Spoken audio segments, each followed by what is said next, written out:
Hello, it's me, Dr. Wilson. Yes, it is still me. I just cut my hair. But don't worry, it's gonna grow back, I promise. In a few months, you'll be doing a double take after you click on my video thinking I look like Jarvis Johnson. But even though I'm not Jarvis Johnson, you are still premium, and I've got a premium video for you today. Especially if you're one of my new subscribers after seeing Professor Dave and I completely demolish those anti-vaxxers in New York City. Because several weeks ago, I did a debate with a guy who is a terrain theory proponent. This is someone who thinks that germ theory is not true, and they prefer something called terrain theory.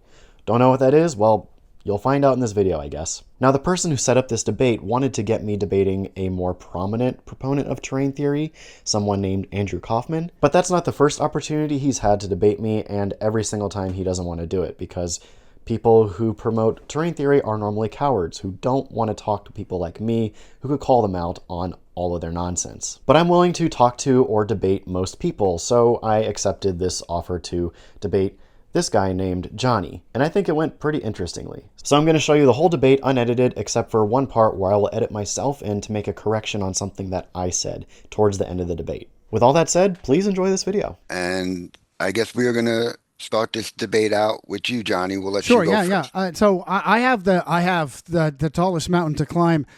Dan just simply has to defend normalcy, and I have to kick against that. And here's the crazy part of it: it's all about in the worldview, the world paradigm, the two paradigms, the difference between so-called germ theory and terrain theory. And it really is a radical difference. It's a radical difference. So I couch this, and I'm sure I'm being a bit of a jerk when I couch this because I'm using euphemism. But for the most part, I would say terrain theory, it's kind of like what you would hope to see when you go into for a doctor's visit. It's my biggest problem when you go in for a doctor's visit. What I would like for a doctor to do is to heal you. You would expect a doctor to be holistic, to examine you entirely. You go in and say, "Hey, doc, I'm having trouble sleeping. I've got headaches. I've got neck pain. What can you do?" And the doctor tells you, "Well, I'm going to prescribe for you a pill that should take care of your pain. And if that doesn't take care of it, we'll cut that neck muscle out, and that'll take care of that." And rather than what you would think, for me personally, what I would need a healer to do is to take in the whole, give you a battery of questions, which you will never have, to give you a battery of questions. Start off with, what's your job? Are you married? Do you have kids? Are you happily married? Do your kids drive you crazy? Are you fulfilled in your religious beliefs? What do you eat? How much time do you spend on the computer? How much time do you spend on the phone? This is called alternative medicine, a holistic approach. And it is absolutely critical to your health to have all of these factors involved and examined. And it's very atypical for a doctor to take that into account. They are symptom oriented, and forgive me if I sound like a jerk, it's basically cut, poison, and burn. Treat with narcotics, treat with surgeries, and for the most part, all the things that are absolutely critical to your healing, your diet, your sleep, your relationships. Nowhere have I ever personally experienced a doctor that gets involved with relationships. How are you spiritually, mentally? How much stress? Meanwhile, what I've seen in my research is you absolutely can will yourself, worry yourself into cancer and death. You absolutely can will and worry yourself into cancer and death. And this is nowhere on the horizon for the medical system. And I've done some background on how it is that it changed. It did change from that. But I'll shut up for a minute, see if Dan has anything on that. Yeah, I mean, I would say that that's a simplistic generalization of the medical field. I mean, and it's not my experience. It might be some people's experience when they go to their doctor. They feel like the system's not made for them. They feel like their doctor's not listening. They feel like they're not getting the help they need. Plenty of people experience that. When I go to my doctor, he asks me about my life. He asks me how much I drink, how much I smoke. He asks me if I'm active, if I'm exercising. He asks me like if my kids are sleeping, how that is. And I also see a therapist to talk about other life issues, which is recommended by most medical societies to do that if you need that. And so I think that, while the medical system does not serve everybody perfectly by a long shot, uh, the research that is out there and on what you should do, and what does help build a sustainable, healthy, holistic lifestyle, uh, is there and is recommended by most medical societies, if not your personal doctor. So that's, I think that's just a difference in maybe experience, possibly, but um, you said something. I guess I was expecting to get into viruses We mostly, will. Sure. Yeah. Yeah. but you said you can will yourself into cancer. Um, that's something that I would disagree with. Okay. Um, I guess, do you mean that like if you are just not like mentally you can give yourself cancer? Well, yeah, that was kind of hyperbole, Dan. Forgive me. What I meant by that is if you are not healthy and happy mentally, emotionally, spiritually, that can affect you physically. And I don't have data on this. I just have circumstantial evidence that I would say, for example, that where you have a married couple that have been close for decades, and one of them dies, and then within a few days the other one dies as well, there would appear to be a causal connection of emotional where the other just kind of gives up. I've seen examples of people that are under extreme duress and then suddenly they die of cancer. So again, I apologize for being kind of fast and loose with that. I would say, me personally, I would draw the connection that mental, emotional, spiritual duress can directly affect your physical health, and in fact, maybe even to the point of cancer or extreme problems that cause your death. Okay.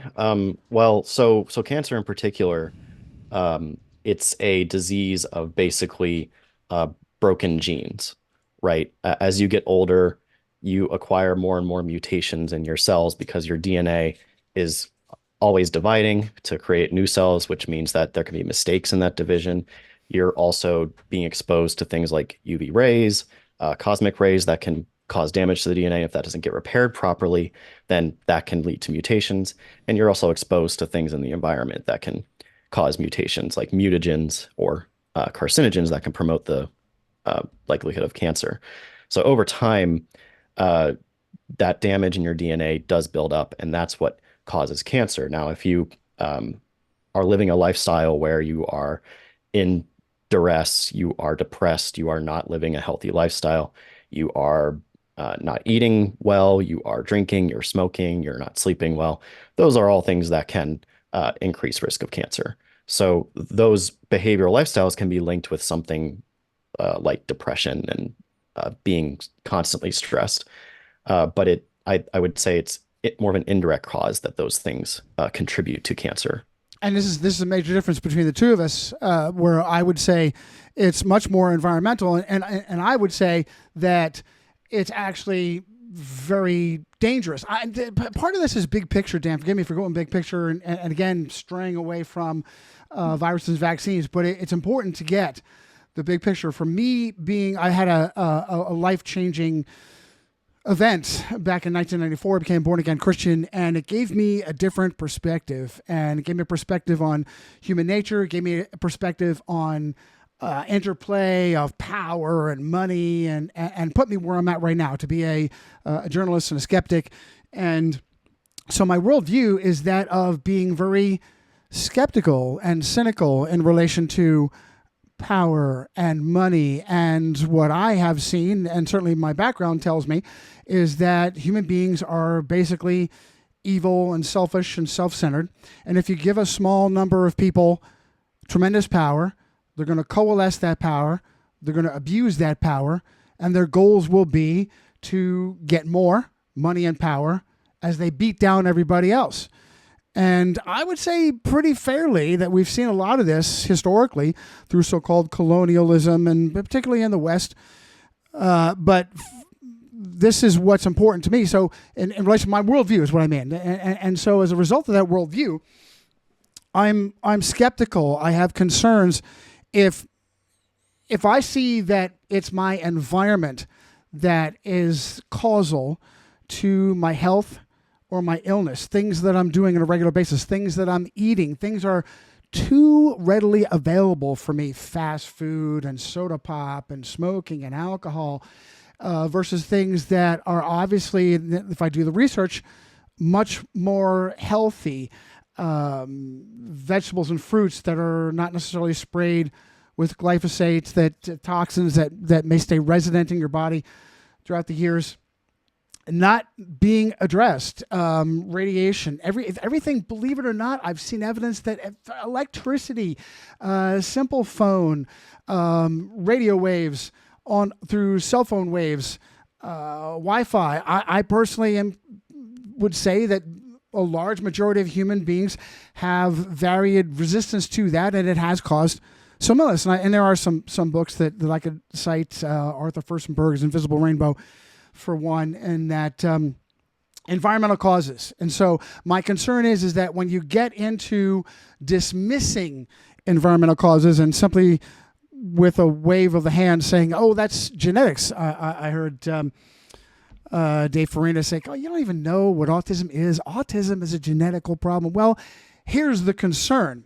If it's not genetics, what people mean when they say, "Oh, it's just genetics, go back to sleep, don't have any effect on your lifestyle, don't worry about these things that you're taking in, don't worry about your food, don't worry about the radiation, don't worry about your cell phone, don't worry about it." As soon as you pierce the skin, your skin is a defense barrier.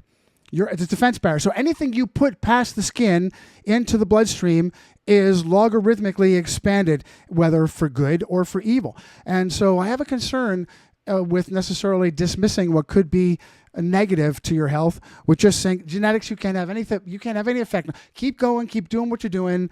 No, don't change anything. So I'm cynical and skeptical about how powers could benefit from that. Sure. So two things. First, I hear you on the colonialism, and when you coalesce a lot of power within a small group of individuals, bad things happen. We're totally on the same page there. But I think the beauty of the scientific community is that that's not how it works. You know, kind of how people view science is flawed in a lot of ways, I think, if they're not part of the community, which is like, they see people who are figureheads at the tops of government organizations or Nobel Prize winners as like the people who, whatever they say goes. But that's not really how science works, right? It's a global, interconnected, very collaborative community where, people in the US are collaborating with people from multiple different countries, maybe to produce one paper. And all these different labs all over the world are all kind of competing against one another because they all want to make the next big discovery. Scientists, we all want to like win the Nobel Prize, so to speak. We all want to make a big, impactful discovery that will change the way we think or add to what we think. And when you have that whole system of people wanting that thing, it becomes a community where people are constantly checking each other, right? Like it doesn't matter if someone who won a Nobel Prize says something that's wrong. The scientific community are going to go against that. Like it doesn't matter about their status. And that's how I have seen the scientific community work. And it's also, it helps that it spans countries and ideologies and religions. So it's not like one central idea that's running science. It's just, let's see what we can discover about the natural world with objective experimentation. And, there are certainly forces that try to co-opt science, like with the tobacco industry, we've seen that, where they try to give the public perception that science says cigarettes are okay when they're not. And when in reality, scientific communities for decades, if not centuries, knew that smoking was causing cancer. And that, I guess, leads into my second point, which is that my message is not that it's all genetics, don't think about it. Because even though cancer is a disease of broken genes, that doesn't mean inherited genes, so to necessarily. As you live, you can damage your genes, and it can be either through time or through environmental exposures like tobacco smoke, for example.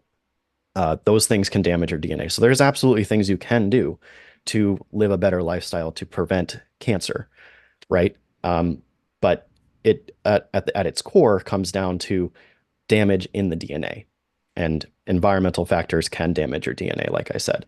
So yeah, it's not all about just genetics. Don't worry about it. That's a misconception when people say cancer is a disease of genetics. You can inherit genes that make you more likely to get cancer. That's why we see some kids with cancer because they're young, they've inherited genes from their parents that are already broken, and they're more likely to develop cancer at a younger age rather than at an older age, where most people get cancer at an older age, where their genes have withstood a lot of damage.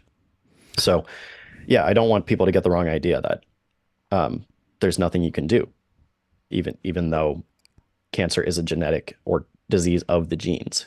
There's plenty of things you can do to prevent cancers or reduce your risk of getting cancer.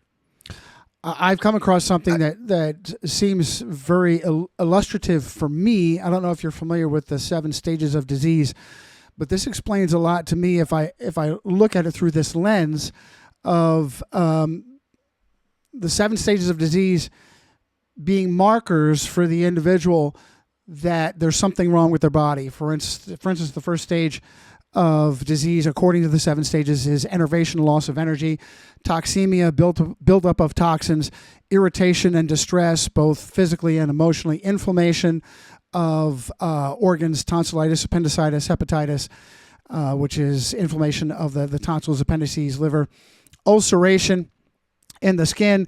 Your body has toxins it's trying to expel and unable to do that through the natural processes, and so it opens up ulcers in the skin because the skin is the largest organ in the body. Induration, which is scarring.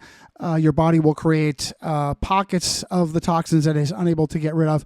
And finally, cancers. And cancer, according to the 7 stages of disease, cancer is the ultimate expression of your body screaming at you that you've been poisoned. So my own personal take, Dan, is that for people that are suffering from particularly cancer, it would seem that how many doctors that are treating you for cancer. Let's look at 1971. Richard Nixon started off a war on cancer with a $100 million tax grant. Today, it is $7 billion. And as far as I know, at that time in 1971, you had a 95% chance. Once you're diagnosed with cancer, you had a 95% chance of dying of cancer. And that has not changed in the slightest bit. So we have, 40 some odd years of taxpayer money being thrown at it. And do you have a different numbers on it? Oh yeah, I mean it depends on the cancer, but there's been a lot of progress in treating cancers, and in the cancer world, cure is a hard word to use properly because cancer, of course, the longer you live, the more likely you are to get it because of DNA damage building up over time. But in practical terms, we have cures for certain cancers because these people are able to now live a full life. And if you live a full life, then you are essentially cured of that disease. So there are plenty of cancers where we have that now. We have treatments that have been that scientists have toiled away at to discover and implement and test, and we found that they work. For example, kids now, most kids with cancer will go on to live full lives. About 80% of kids with cancers, and that's thanks in part a lot to researchers like Sydney Farber, who did a lot of work on making better chemotherapies that can better target cancers and treat kids who otherwise would have just died young. And I think that's a huge achievement. There are also cancers like chronic myelogenous leukemia, which the 2000s, you had what, uh, around like what you said, 90% chance, almost certainty of dying within 5 years of diagnosis. Now it's the opposite. If you're taking this medication called imatinib properly, you have a over 90% chance of living a full life with minimal side effects. And it's things like that I think are some of the best stories in science, where, cancer is this thing where, no matter what species you are in the world, no matter where you're living, it will catch up to you if you live long enough.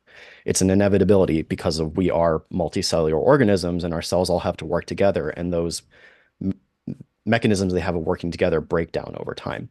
Um, and I think it's really cool that scientists can come together and make drugs and approaches that can essentially cure your cancer when you get it. It's not all cancers. Many cancers we haven't made progress in, but there are many cancers that we've made a lot of progress in, and I think that's some of the coolest stories in science. For me personally, it's kind of a red flag that as part of your treatments, there are drugs and radiation therapies that can cause new types of cancer. Yeah, so with radiation, that's not a approach for every cancer, but it's a risk benefit analysis where, like, if an exposure to a carcinogen or a mutagen is going to cause cancer, it's probably going to be many years down the line. So if you're 60 years old and you're likely to live till you're 80, but you have cancer, that's going to kill you in 5 years if you do nothing. You get radiation therapy, maybe that cancer goes away or gets small enough where they can remove the tumor. Then that cancer, you're ideally you're good. Let's say everything goes well. The radiation and the chemotherapy work, the tumor shrinks, you get the tumor taken out. Those cells are nowhere in your body anymore. But yeah, you had radiation treatment. That could cause a new cancer, but it's most likely going to be many years down the line when you've already lived a normal life expectancy and you've added many years to your life by doing that treatment had you not done it. So it is risk benefit, right? Radiation is not a common approach in a lot of childhood cancers, for example, because the risk benefit analysis would be, oh, this radiation might have a risk of creating a new cancer when you're 40. You don't want that. So ideally, you use other approaches for younger cancer patients, which is the standard. Right? Does that make sense? Sure, absolutely. Yeah. And I would certainly say that childhood cancer needs a special scrutiny because it is so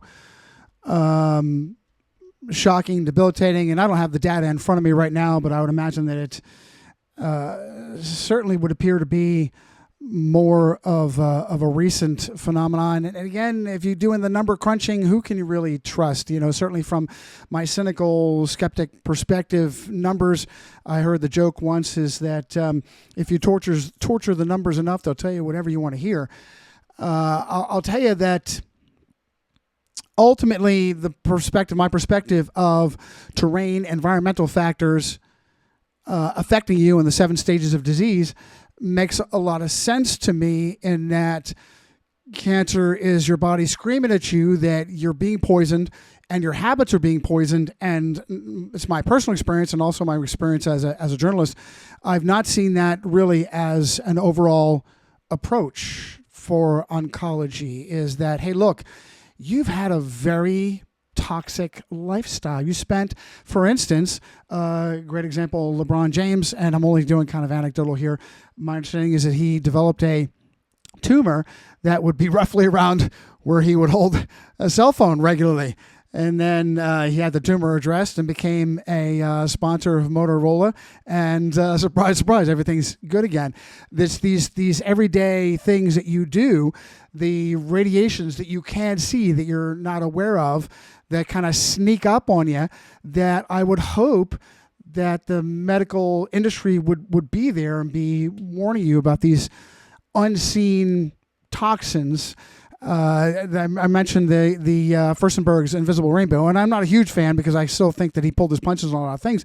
But he has a phenomenal point, and with each new advance of technology came out a whole new range of illnesses, starting with radio and television, not television, telephone, and radar, and then cell phone, and then each new technological advance brought with them strange new maladies that human beings. Now, if you're really a cynical guy, Dan, you would say, okay, people on the outside would ride this. Oh, I've never seen this before, where I'm shortness of breath. I can't oxygenate my blood. I wouldn't even think that it was microwave radiation actually changing the structure of my red blood cells. It's got to be something I can't see. And this gets us into more and more, a lot closer to what it takes to be a doctor and what it takes to isolate a virus. But I'll shut up there before we hit that. Okay, I mean, so there, like I said before, the scientific community wants to discover things. And so if you, a rule of thumb is if you have a question that you want to ask, someone in the scientific community has probably already asked that question and done studies on it. So for things like radio waves and cancer, uh, you can do something very simple where you look at the rates of where a brain tumor is in the brain, so like left hemisphere, right hemisphere, and see if that has changed with cell phone usage. Most people are right-handed; they hold their cell phone up to their right side of their head. It hasn't, and it makes sense that it hasn't because radio waves they are not high enough frequency to actually break DNA bonds. So the way radiation, like UV rays, X-rays, cause cancer is they are very high frequency and they can physically break the covalent bonds in the DNA backbone. So like the DNA's double helix ladder, it can just cut that in half if a subatomic radio um, particle just like a UV ray breaks through it. And then the DNA has to repair itself. Sometimes the repair doesn't happen properly and you get mistakes. That's how those things happen. But radio waves can't do that. They're not strong enough to break those DNA bonds. And so it makes sense that with all of these studies showing that radio waves actually aren't causing cancers, there's a mechanism for it, right? It's not strong enough to do it. So, and I know that I know of the claims. I think Tom Cowan is where I first heard it about this idea that, radio waves brought all these new diseases. I don't think that really holds up when under scrutiny either. Are you talking about like how, like the invention of the radio and then the great influenza, that kind of thing? I'm saying that radiation has an effect, and it has really not been thoroughly expressed. I can't speak for the scientific community and how much it's been studied, but we're in no way, shape, or form are we warned about the possible negative effects. And I'm not going to oversimplify it and just say radio waves. I mean any kind of radiation, whether it's microwave radiation from your microwave, whether it's Wi-Fi radiation, whether it's cell phone, mobile radiation. And listen to me, microwaves, I can tell you from my time in the military, microwaves have been weaponized. So depending upon how strong the frequency, it absolutely is debilitating. I in my research and my personal experience, I've never really seen the medical community warn about the dangers of radiation in general in its very many varied forms. And I can tell you something else, kind of a red flag for me, is how the Spanish flu coincided with the promulgation of radio from the military, and how interesting it is that the vast majority of victims of the Spanish flu were young men of military age, roughly about the same time that the militaries worldwide were putting radio antennas on everything, massive antennas on bases, and on ships, on vehicles, and there is a huge new radiation influence, and no one's addressed this. That's what I'm talking about. Well, so in my mind, if it were radio waves that had caused the great influenza of 1918, 1919, I mean, radio waves didn't go away, right? They kept using them. The usage actually increased as you move further into the 20th century. And yet the great influenza did not continue at the same rate. So that would be the first indicator to me that maybe radio waves weren't causing this, right? My response would be is that perhaps there is an adjustment phase amongst humanity, that they're exposed to a new toxic influence that requires some time for bodies to acquiesce to it, to get used to it. I see your point, but I would say maybe there's a coping that occurs on a massive scale, on a general scale, that maybe accounts for how it is that they particularly radio increased, and the same illness did not increase as well. So I mean, so if that were true, then we would expect like when communities around the world gradually introduce radio waves, because it wasn't introduced uh, all over the world at the same time, right? Wealthier countries introduced radio waves and radio usage first, mainly, like you said, military used it first, and then civilians used it, and then poorer communities used it. It reached more and more communities later, but we didn't see like a great influenza effect go with the rate of its introduction into different communities. We saw a global pandemic happen where people were getting sick with the same symptoms around the same time and dying in great numbers. And then we saw waves of that, right? There wasn't just one wave of the great influenza. It happened over the period of about 2 to 3 years, where you had multiple waves of illness and death. And that doesn't really track with the idea that radio waves were causing it. I don't want to oversimplify it, Dan. I'm just saying that to me, I think it could be a primal factor, but not all encompassing, where it was just the introduction of radio that was the cause of the Spanish flu. I would also say that the World War I greatly skewed that, where it put the influence of radiation where it would not normally have been, exposing large members of a population to that would not normally have been exposed to that as a toxin. And here, I guess, back up and hit the big picture of cynics and skeptics, and what our concern is: terrain versus germ theory. Between the two ideologies, for a skeptic, I'll tell you, it's a lot easier. So if you see perhaps that the world powers, the world money has malignant designs upon humanity, between the two paradigms, it's a whole heck of a lot easier to exploit germ theory than it is terrain theory. Just in a very general summary sense, germ theory says, well, your illness and your health comes from not necessarily your environment. Yeah, there's environmental factors, but it's not nearly as important as DNA or viruses. And well, okay, so how does the average person address that? If I want to do the science, do I have to rent an electron microscope? No. You have to trust the experts. You have to trust the science, trust the medical establishment, trust the government. And I'll tell you, brother, governments in particular have a pretty bad track record in relation to exploiting power, abusing power. And I would dare say, from some of the stuff I've seen, I get to that if you want in a minute, on the history behind the radical changes in the medical industry. Not a very good track record there. So in general, between the two paradigms, it's a lot easier if you're looking at it from the perspective of, say, Carnegie, John D. Rockefeller and Andrew Carnegie getting together and say, we want to take over the medical industry because people are a threat and they're useless eaters, and we want to find new and inventive ways to sicken them, rob them, and have them not be aware of it. I'll shut up just to let you jump in.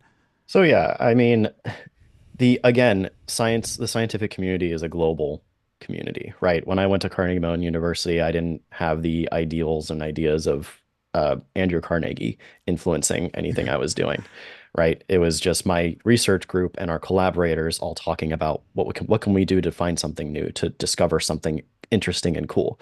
That was our goal, and that's the goal of every research group all over the world, right? They want to um, they want to find things that are new and exciting, and I think that that it's really important to understand that aspect of how the scientific community works. And I would also again reiterate that germ theory does not say that there's nothing you can do about your health. Germ theory says that there are microorganisms in the world that can infect you and make you sick. It's not saying that's all that makes you sick, right? Because there are plenty of environmental things and just lifestyle things that can influence your health. There are also genetic things that can influence your health. There's lots of different ways that people can become sick, and there are lots of different things that people can do to prevent those different things, right?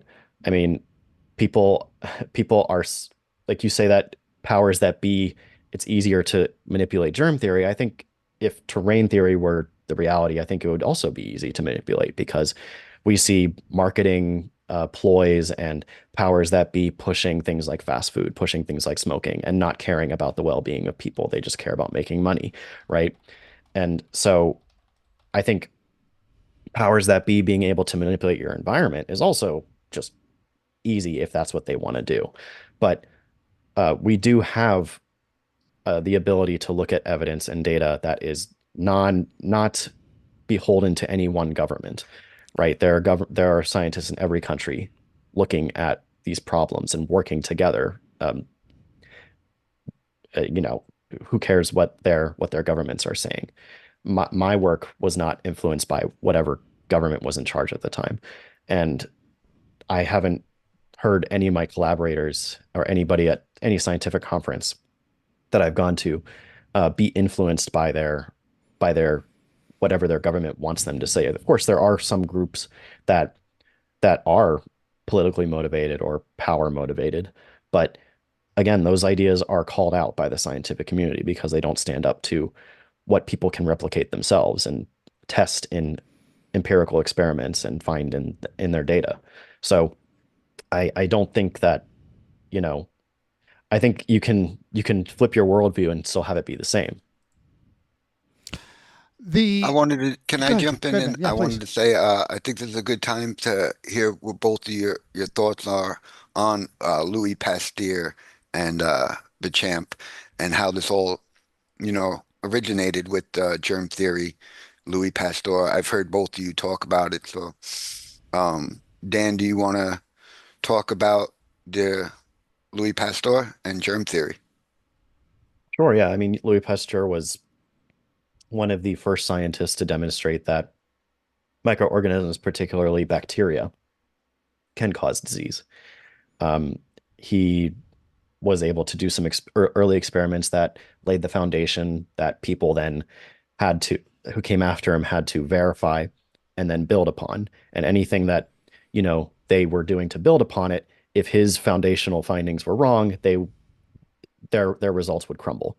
Um, but it was built on, and now we have a more modern interpretation of germ theory. And my understanding of Béchamp was that he had the opposite view, but I'm not aware of any experiments or research that he did that stood up to scrutiny the same way Pasteur did. My understanding is it was just the opposite. Antoine Béchamp did work on a fungal encroachment. I have to look that up. I've got files on it.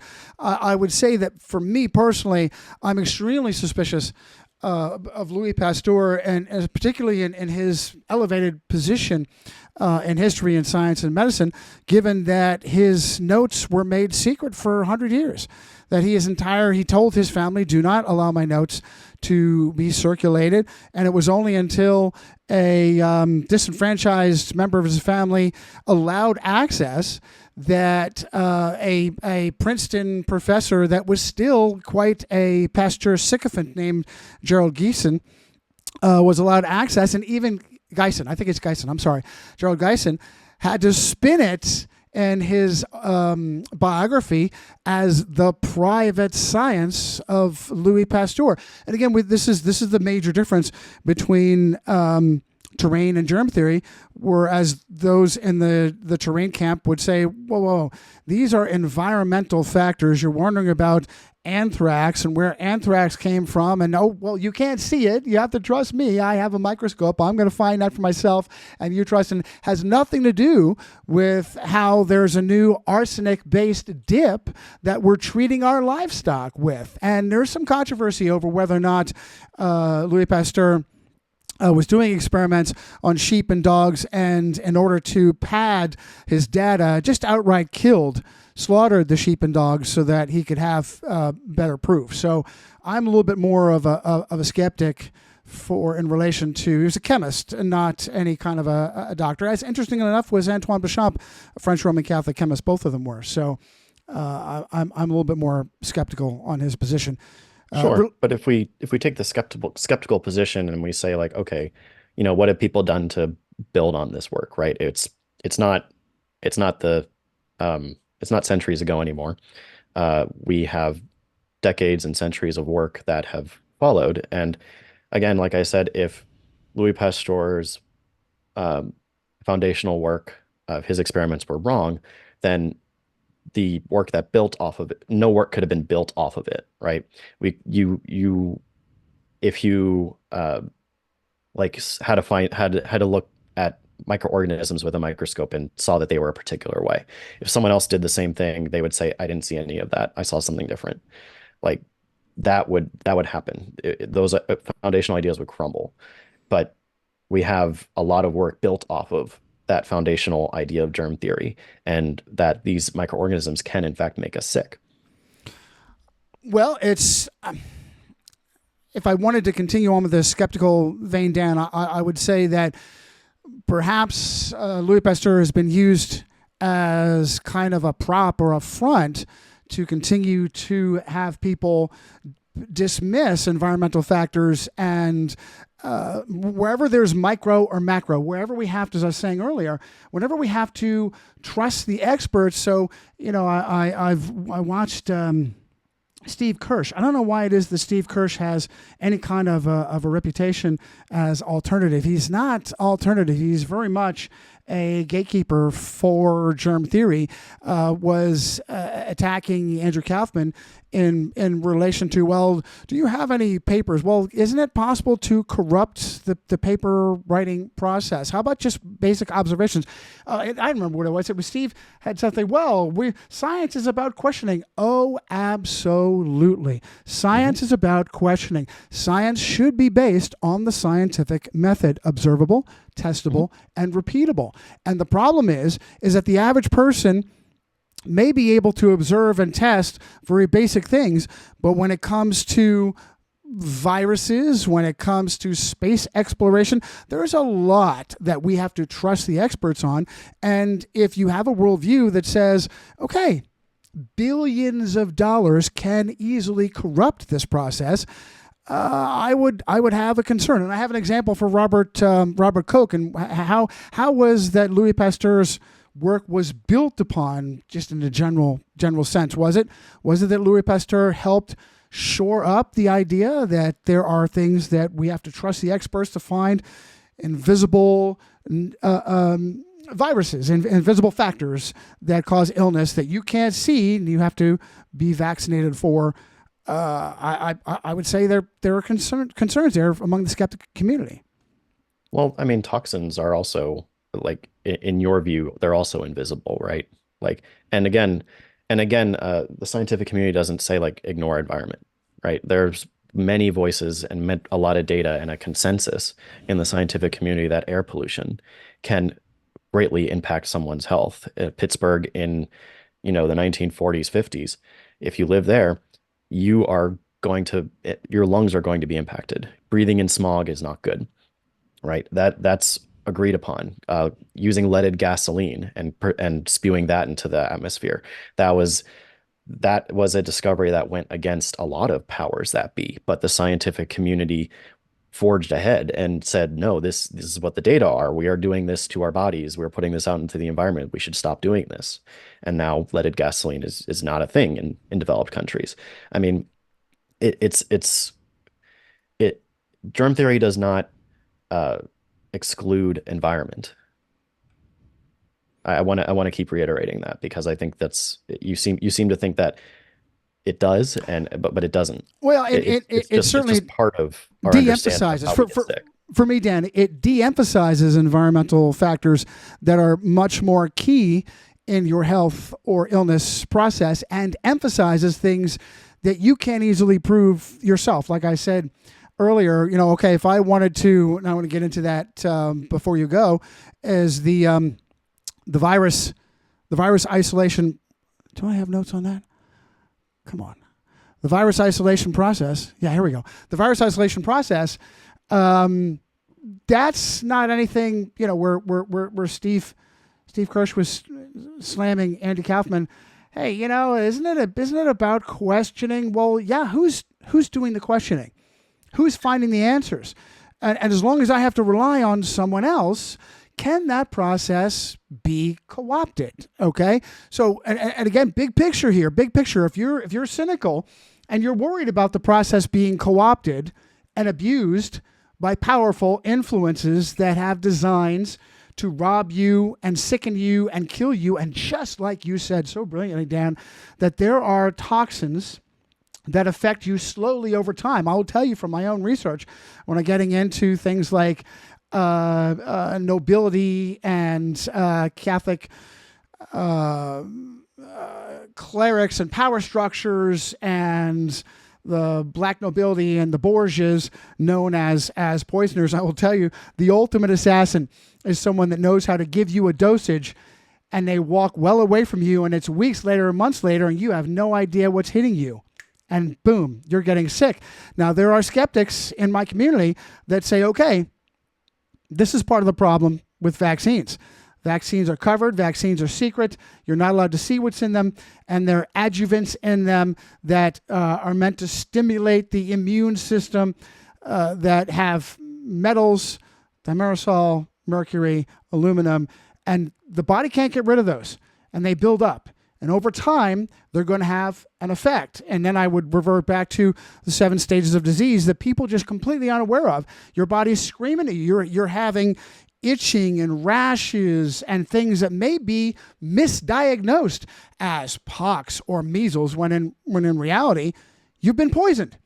And you don't realize what it is, that it's the accruing. And, what's in the schedule? Is it up to by the time you're 18 years old, there's some 70 different vaccines that include boosters that you're taking into your system. Oh my goodness, your skin is being pierced over 70 times throughout your life.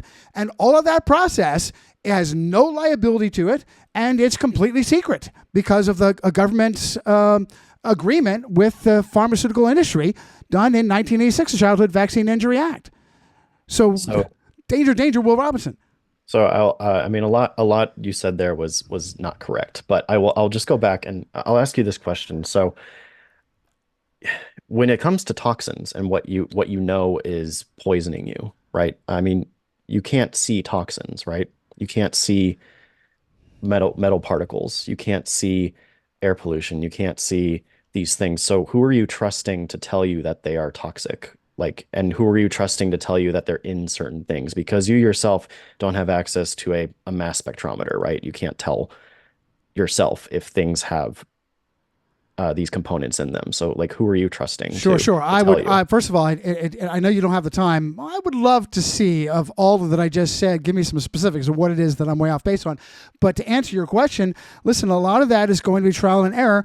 You on your own aren't trusting this whole idea, this whole genre of go to a guy in a white lab coat with an honorific and a stethoscope and blindly accept advice. You have to do trial and error on toxic influences. Hey, clearly, if you decide that you're in a job that is stressful and you're experiencing negative effects on your physical health, then you have to pinpoint that influence.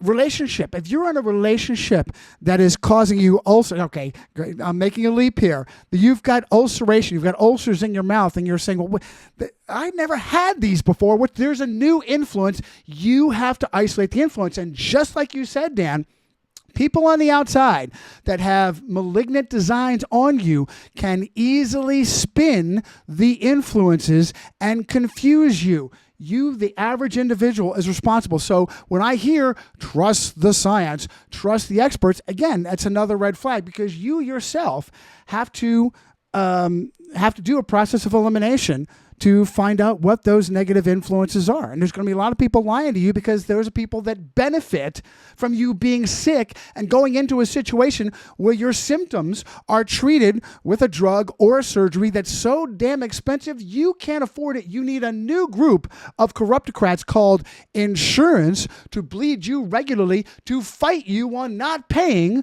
for the healing you don't get.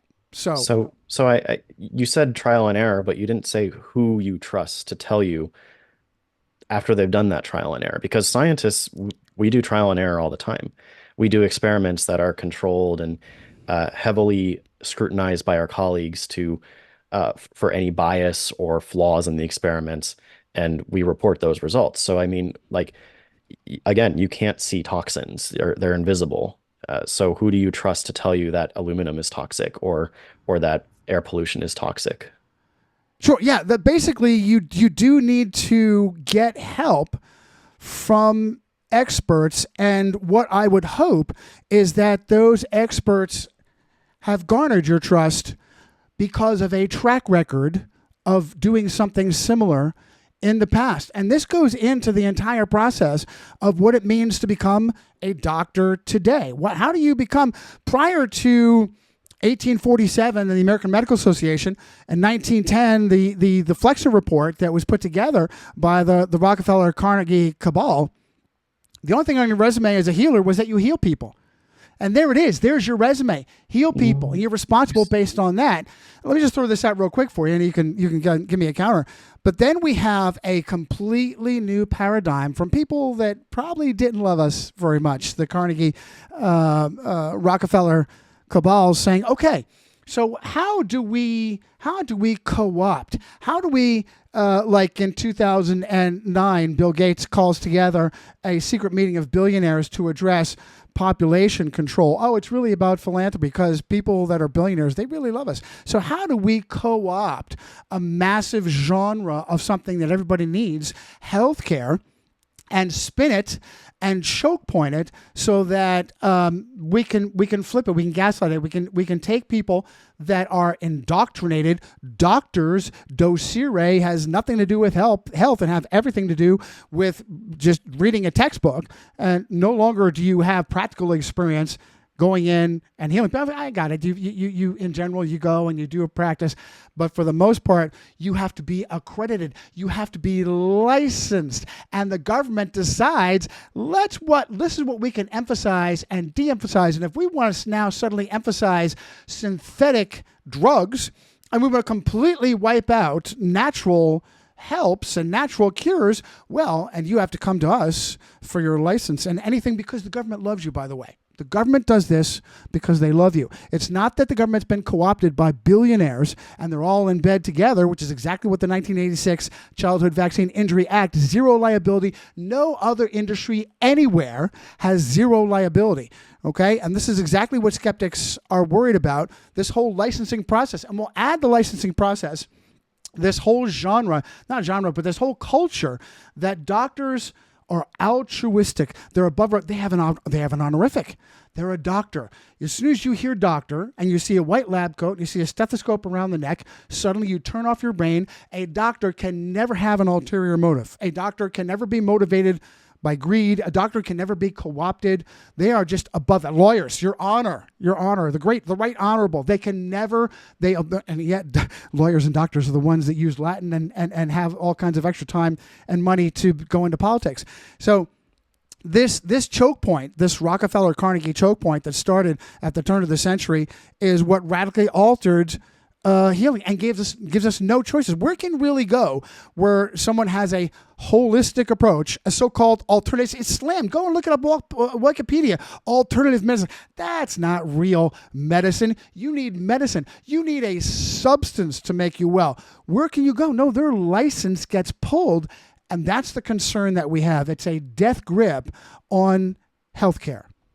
Okay. So, I mean, again, I'll go back to, your whole thing was you had a problem with trusting the experts, but then you said that there are people you do have to trust in order to tell you that things like Well, to aluminum point and you in air to point you pollution in the are right direction toxic, for you to do your own right? work. To point you So, in the right direction. That's what I but meant. you're I'm sorry. not, but you're not going to use a mass spectrometer to find out like You can't. where And things can are, that be abused? right? Can that be easily abused? Okay, I have to rely on you to use a mass spectrometer and you tell me the truth, and no one with money can influence you and make you lie to me.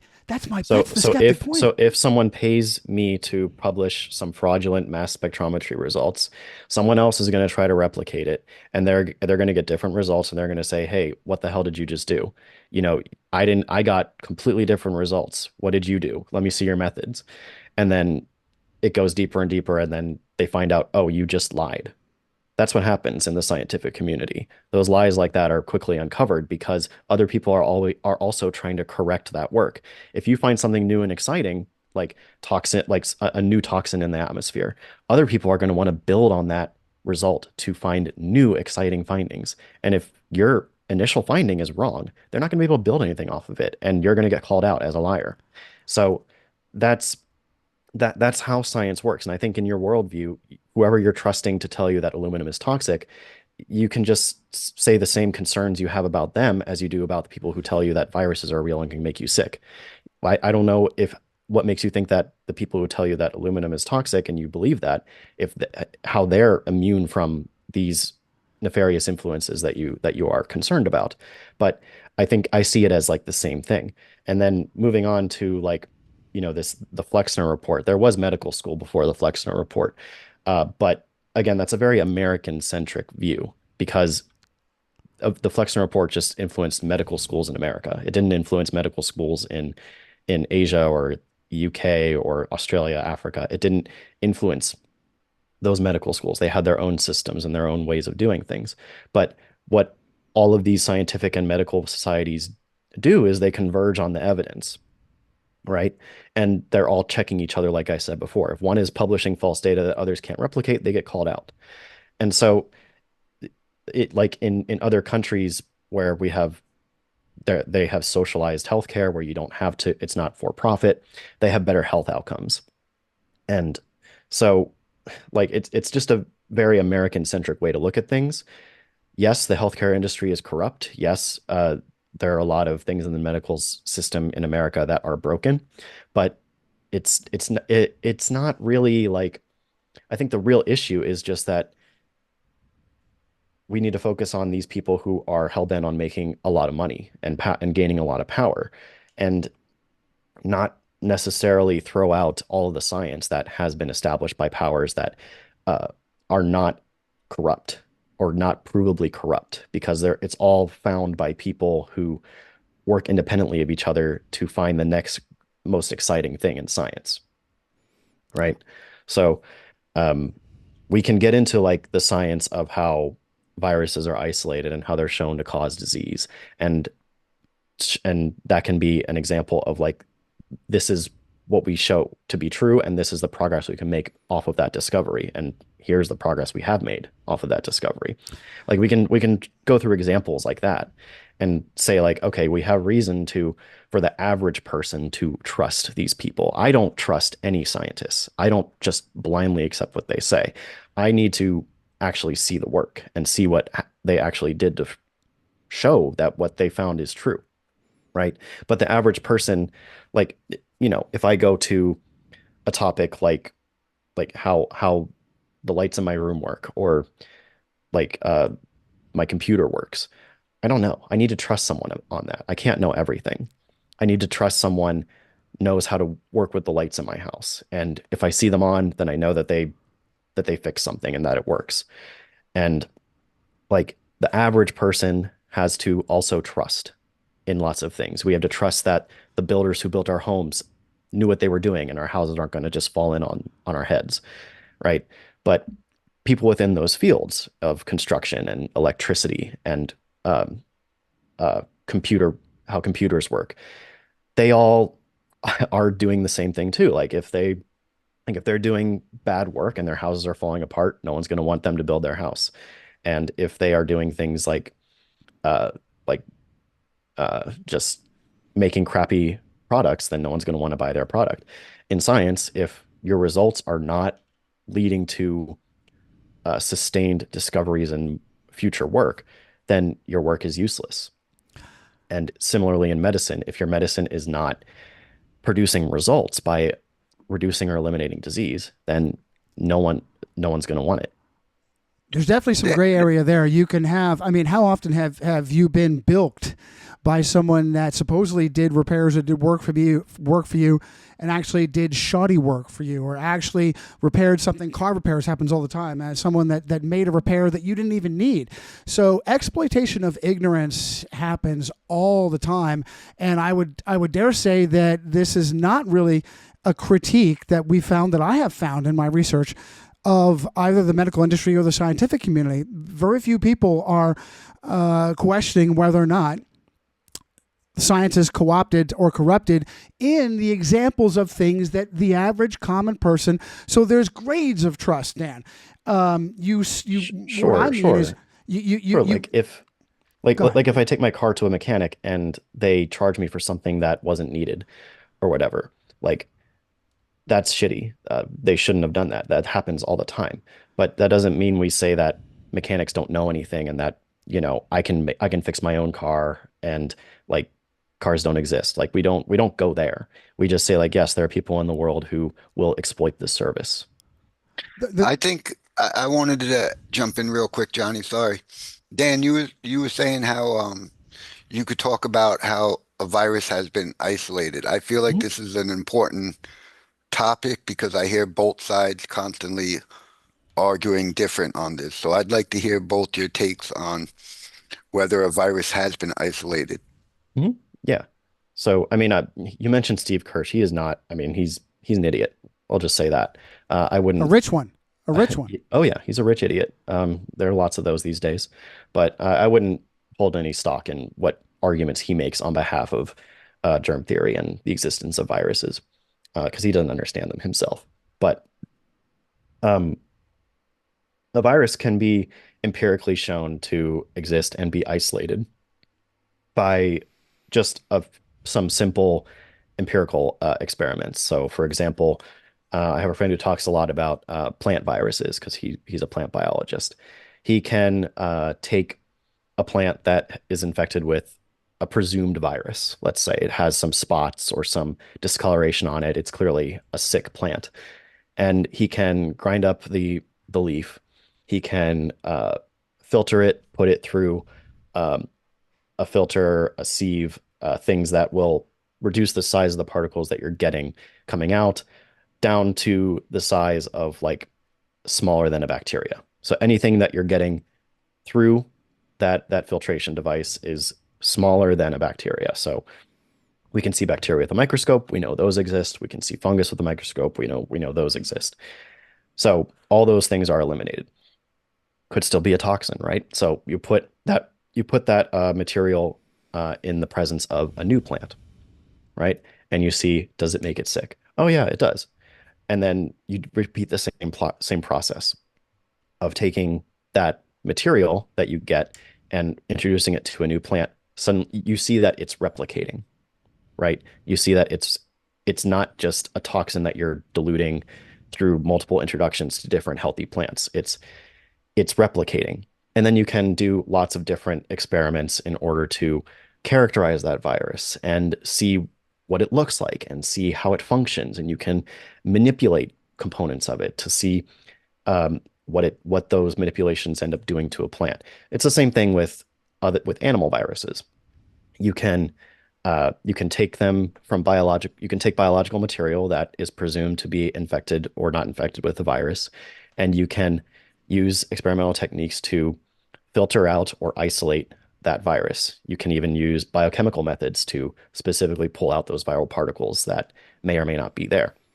And in all these experiments, of course, there are controls that verify that, yeah, you have something that is smaller than a bacteria that is replicating, and then you can figure out what it's made of.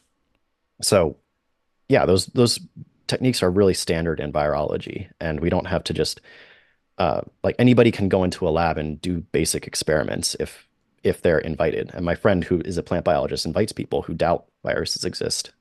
He invites them all the time to come to his lab and try these experiments with particular plant viruses. But he doesn't see them necessarily himself. He just feels that he's isolated toxins that he identifies as a virus, and he puts them in. He follows Robert Koch's postulates, right? Which sort of, they're not really relevant to Koch's postulates are outdated in multiple, like even for bacteria, they're outdated today. Pretty straightforward. Prove that there is a toxin, that it causes illness that is present in the patient. Isolate the toxin, whatever it is. This, I think, is a sociopathic method, by the way. Stick the isolated toxin into a new healthy victim, prove that it sickens the victim, and then re-isolate that to me, that entire process using whatever it is, whether it's human victims or animal victims, it's sociopathic. It's different issue. It's pretty straightforward, but not to argue Koch, because I know you got to go. Let me just get in real quick on my concerns. Oh my goodness, I'm sorry for doing this. Let's hear. My concerns about the virus isolation process. And again, if you're a skeptic, the big picture is there's too much trust and not enough that I can do on my own. So if I have a patient and the patient is sick and I'm trying to localize what it is, the factor that made that patient sick, the very paradigm is I have to go through a crazy, in-depth, multi-step process to find this invisible factor of what it is that makes you sick, as opposed to strictly examining your environment to show those factors that you can see for yourself. And you may have disagreements on what I found is the virus isolation process, but starts with a sample being taken. Now, from what I've seen, my basic chemistry back from high school, as soon as you take a sample from a living organism, really the best place to examine a sample is in the organism. As soon as you take a sample out of the organism, it immediately starts to degrade. So there's the first concern. Then you add ethylene dimetetric acid, EDTA, as a preservative. Okay, you're changing what the sample is. You then put in virus transport medium. Well, the EDTA is to help prevent it from degrading because it inhibits enzymes that would chew up biological material. And hopefully you're not changing the sample in a way that will make it harder for you to examine the sample. I don't think, why would it though? Because you're just how do you inhibiting know? It's completely, you have no idea what you're looking for. And well, yeah, we know how EDTA works. We know it inhibits enzymes that would otherwise chew up protein. You can absolutely guarantee that and nucleic EDTA acids. has no effect on a sample whatsoever. We know what it does. Positive or negative. Okay, that's just one of the steps. Okay, you put virus transport medium in the sample. I mean, what you can do is you can take a sample, look at it fresh, and do a bunch of analysis on it fresh to characterize it, and you can take sample that's been stored in EDTA for a time period and compare the results. That's not how it's done. This is the standard. This is the SOP, the standard operating procedure.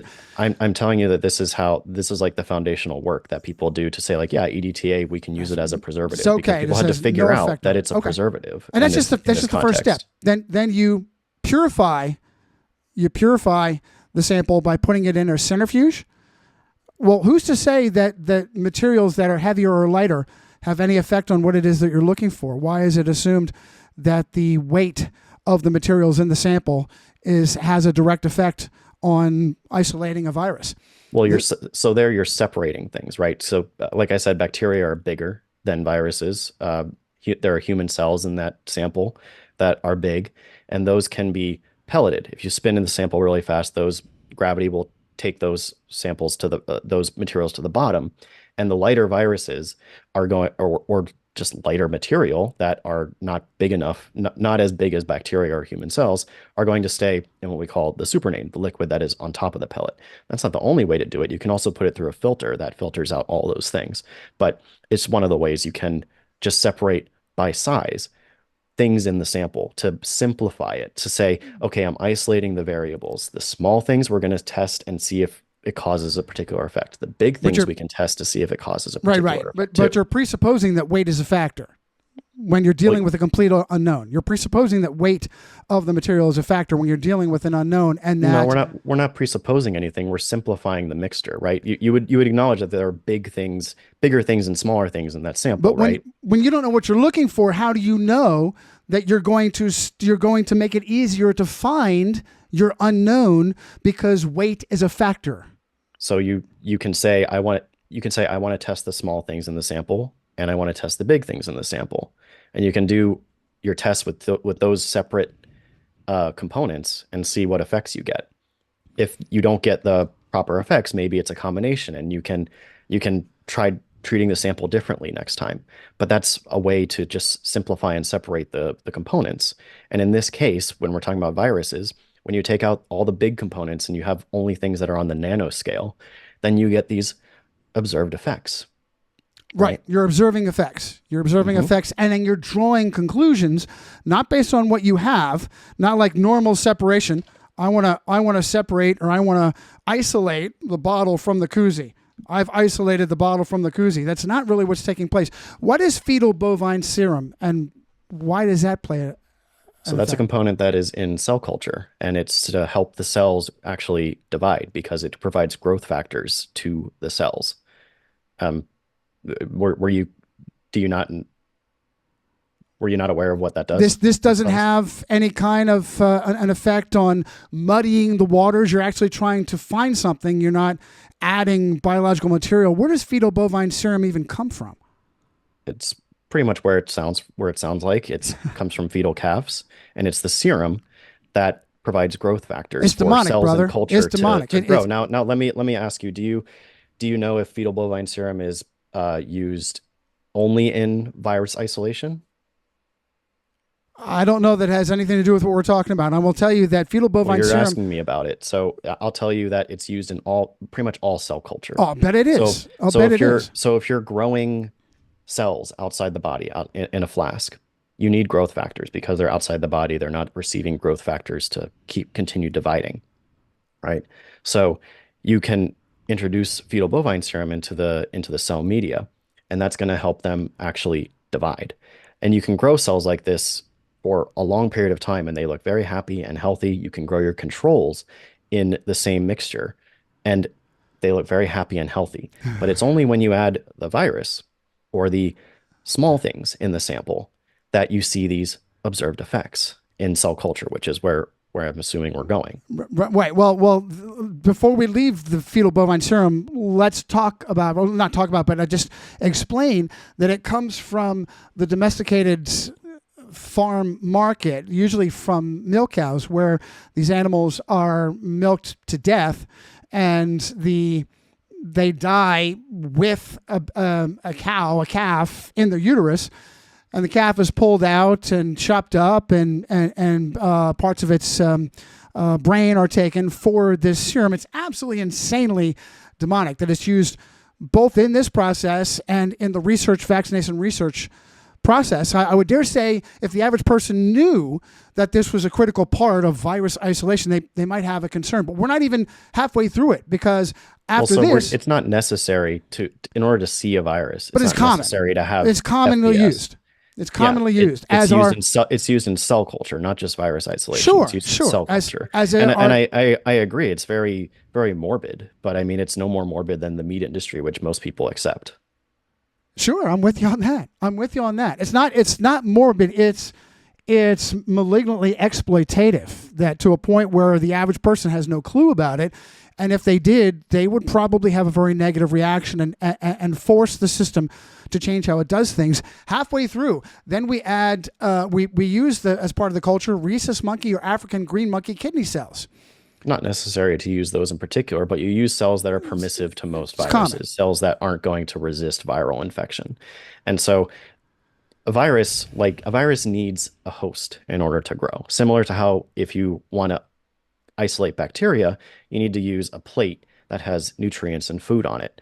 So the cells are basically the nutrients and food in that example for viruses, right? You can't isolate it without having a host.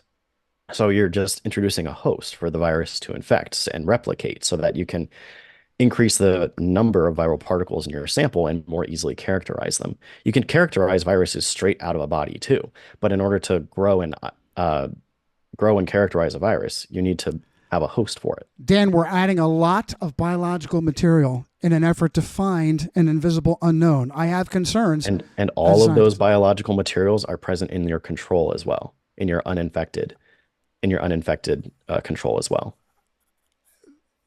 And you never pull a virus out of those. Virologists have never pulled a new virus that was not previously ever before out of a control.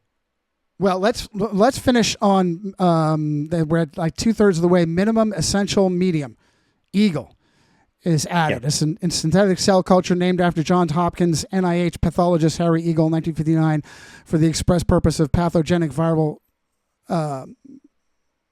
Harry Eagle.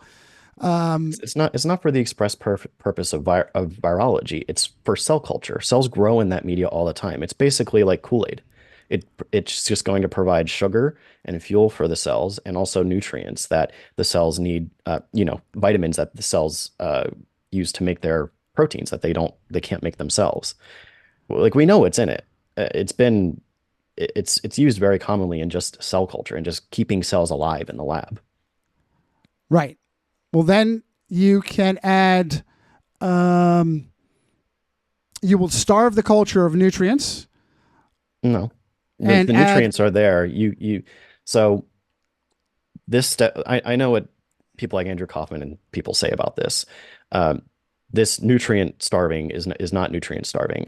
You are taking the fetal bovine serum out of the equation, so the cells don't divide, but they're still able to take in nutrients from the media, which is all they need to actually survive. But you're taking the FBS out because it can interfere with the infection process. If there's antibodies in the serum that can inhibit the infection, then you want to remove that for that step. And then you add the FBS back so the cells can keep growing. And you're doing controls for each and every one of these steps. We've got like 8 steps so far. And you have each one of these steps. We're taking this out and putting that back in. So your controls are showing you have a different reaction from your original culture. We're not even done. Amphotericin, a fungicide, a toxic fungicide is then added. Yeah, it's toxic to funguses, not to mammalian cells. It doesn't bind mammalian ribosomes the same way. So it doesn't kill mammalian cells. They grow happily in it normally, right? Like if I'm growing cells in a lab, which I'm doing right now, I keep them alive. It's going to have an antibiotic in order to prevent contamination. Because if I'm working with a cell line in a hood, everything's theoretically sterile, but stuff can still get in. And if bacteria or fungus start growing in my culture, that's hundreds of dollars and a lot of time lost. So scientists often grow their cells with antibiotics included, and the cells are very happy and healthy as long as they're being grown for. Antibiotics like gentamicin also added. Not super common. Gentamicin isn't super common, but it's used sometimes. Okay, so here's my concern. We're trying to say to somebody what makes them ill, okay?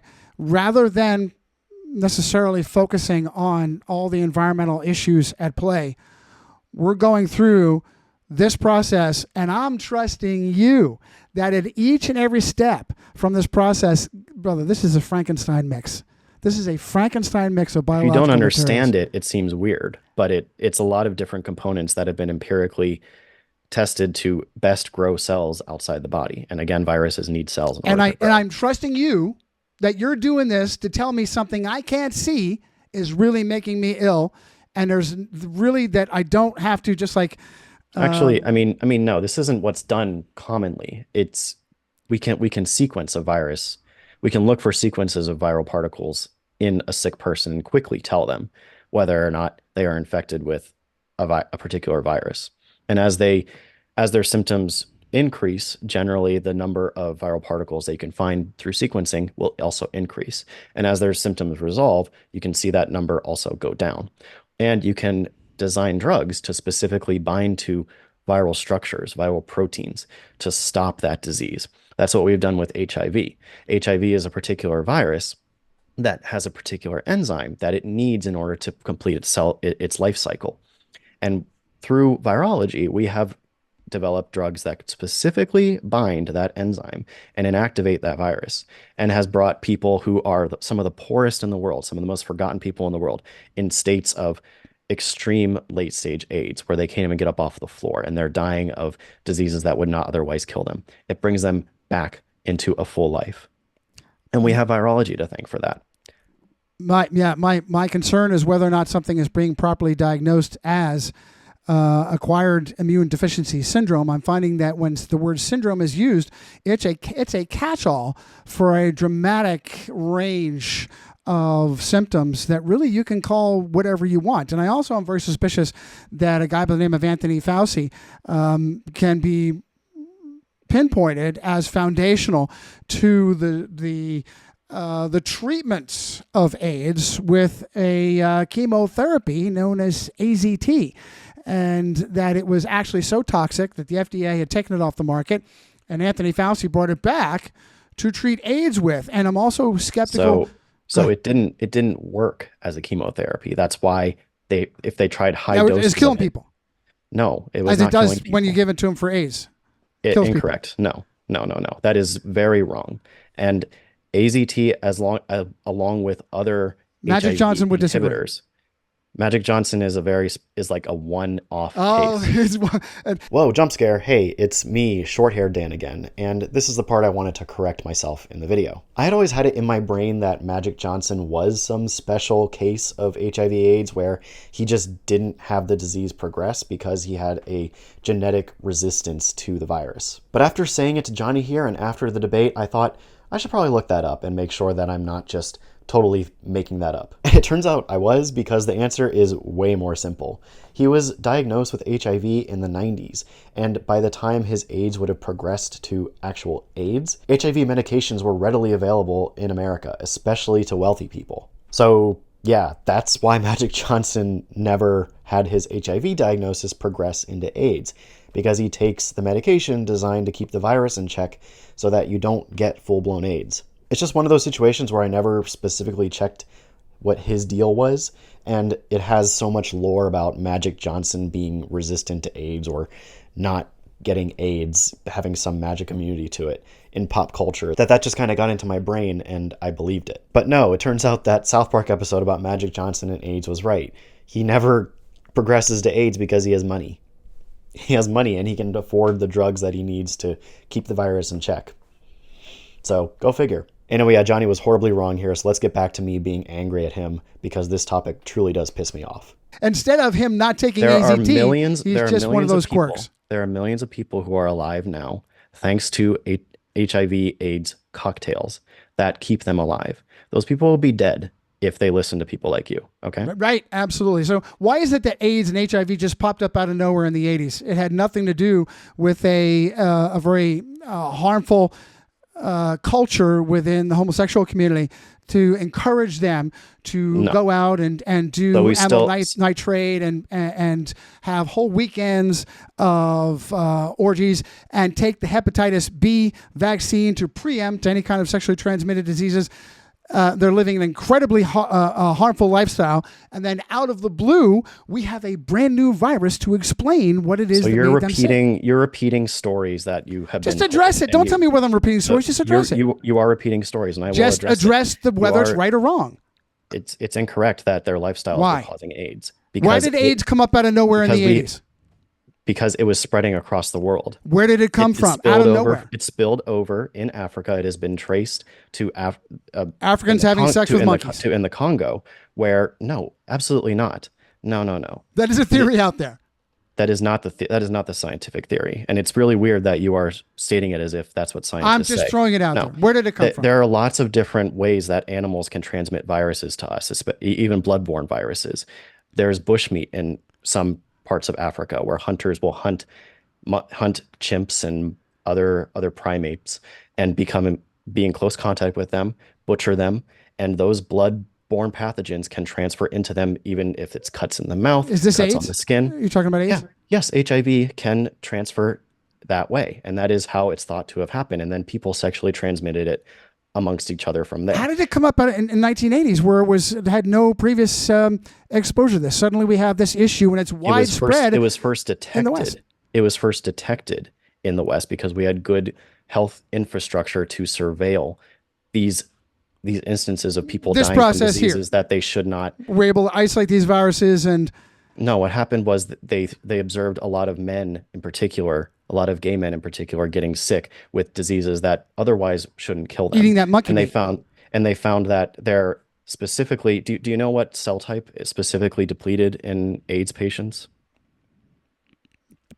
Show me your science knowledge. Go You're ahead. not skeptical enough if you don't know the answer to this. I'm just letting you know because you've accepted a story, but you haven't looked into the details of it. It's CD4 T cells that are depleted specifically in AIDS patients, and those happen to be the exact cell type that HIV needs in order to replicate. It infects them and it kills them, depletes the CD4 T cells, and then And this is specific to homosexual men.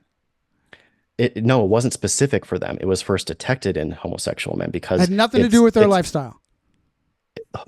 Do we have to do a sex ed lesson here about how Again, this is homosexual exactly men- the big difference between us. The big difference between us is you're telling me that these are invisible factors I can't see for myself, and I'm telling you that these absolutely, the environment, the culture of the patients in question is central to their illness, and it's also why it came up so recently in the 80s. Epidemiologists were aware of that. They noticed it particularly in gay men and also injecting drug users, and women were being infected with this at a disproportionate rate, all having to do with the mode of transmission that HIV was using in order to spread amongst people. It was bloodborne. It was sexually transmitted. Women are more likely to become infected with sexually transmitted disease because they're a receiving partner.